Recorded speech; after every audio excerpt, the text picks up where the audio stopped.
ISI کے سابق سربراہ جنرل فیض حمید کے کورٹ مارشل میں سب کے لیے سبق ہے، چاہے وہ سیاستدان ہو، وقت کے حکمران یا خود مقتدرہ۔ آپ کا اصل امتحان ہی اس وقت شروع ہوتا ہے جب آپ کے پاس طاقت بھی ہو اور اختیار بھی۔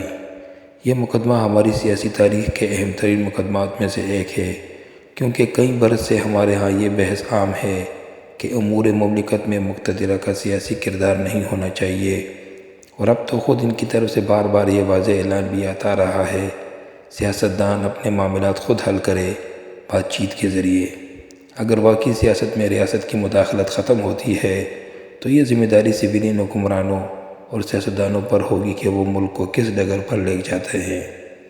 مگر کیا آنے والا وقت میں ایسا ہوگا؟ اس پر بھی کئی سوالات بنتے ہیں۔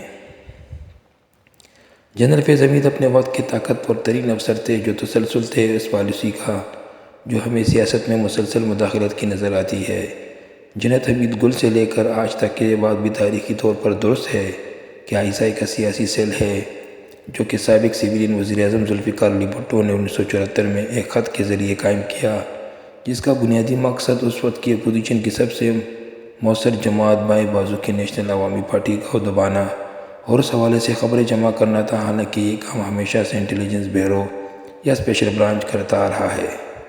جنرل فیض حمید کے خلاف چارج شیٹ میں سب سے اہم الزام سیاست میں مداخلت کا ہے، نہ صرف جب وہ حاضر سروس تھے بلکہ ریٹائرمنٹ کے بعد 5 سال تک سیاست میں حصہ لینے کی پابندی کی بھی خلاف ورزی کی۔ یہ الزام اس لیے بھی سب سے اہم ہے کہ اس پالیسی پر آئندہ سختی سے عمل کیا جائے تو عین ممکن ہے کہ آئندہ چند سال میں سیاستدان اپنے فیصلے کرنے کی پوزیشن میں ہوں۔ آخر بچہ بھی ایک عمر تک انگلی پکڑ کر چلتے ہیں۔ اس کورٹ مارشل کا فیصلہ کب اور کیا آتا ہے، اس کا انتظار شاید طویل نہ ہو۔ نہ جانے کیوں مجھے نامور اینکر ارشد شریف یاد آیا، جسے پاکستان چھوڑنے پر مجبور کیا گیا، پھر بیرون ملک ہی شہید کر دیا گیا۔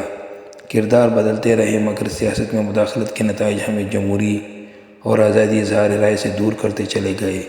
آج بھی صحافت پر سخت پالیسی بنائی جا رہی ہے۔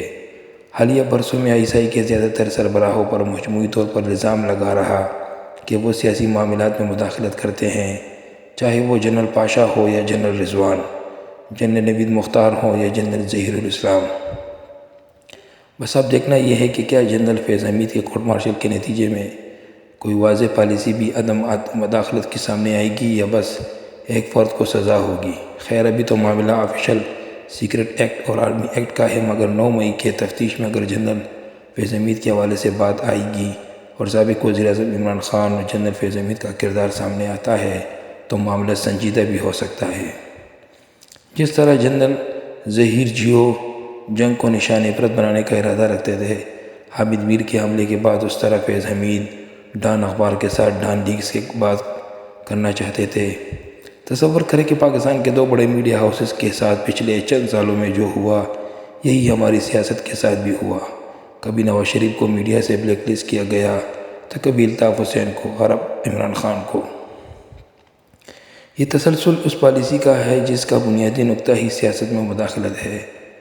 آج اگر ریاست نے یہ فیصلہ کر ہی لیا کہ فیض حمید نے آفیشل سیکرٹ ایکٹ اور آرمی ایکٹ کی خلاف ورزی کرتے ہوئے سیاسی معاملات میں مداخلت کی، تو اس کا نتیجہ آنے کے بعد امید لگائی جا سکتی ہے کہ آئندہ ایسا نہ ہو۔ پاکستان کے سیکیورٹی معاملات بہت سنگین ہیں۔ فیض حمید اور ان جیسے بہت سے سابق افسران، حکومتوں اور ریاستوں نے اپنے کئی فیصلے کر کے دیکھ لیے جن پر پابندی لگی، زیر عتاب آئے۔ وہ صحافی بھی آج موجود ہیں، اخبارات بھی اور چینل بھی جو ان کو نشان عبرت بنانا چاہتے تھے، وہ آج کورٹ مارشل کا سامنا کر رہے ہیں، اور ہم میڈیا والے یہ کہہ رہے ہیں کہ ان کو اپنے دفاع کا پورا حق ملنا چاہیے۔